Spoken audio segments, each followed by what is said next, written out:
দুপুর বন্ধুরা। কালকে রাত্রে আমি বানিয়েছিলাম ঘুগনি দিয়ে চাট। তো ঘুগনিটা বানিয়েছিলাম রুটি দিয়ে খাওয়ার জন্য। তো হঠাৎ মায়ের ইচ্ছে হলো ঘুগনি দিয়ে চাট খাবে।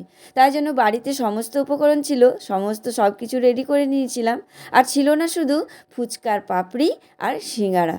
তো সেটাও বড়মশাই নিয়ে চলে এসছে।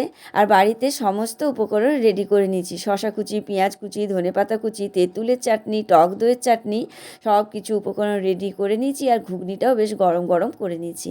আর প্লেট নিয়ে নিয়েছি চারটে। আর বড়মশাই বসে গেছে ঘুগনির চাট বানাতে দোকানের মতো। তো তোমরা এরকম ঘুগনির চাট কে কে বানিয়ে খাও অবশ্যই কমেন্টে জানিও কিন্তু।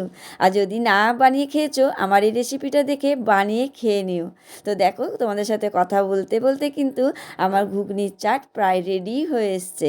তো আর ঘুগনির চাটের মধ্যে কিন্তু টক চাটনিগুলো দিতে ভুলো না, যেটা হচ্ছে তেঁতুলের চাটনি আর টক দইয়ের চাটনি। এই দুটো চাটনি দিও।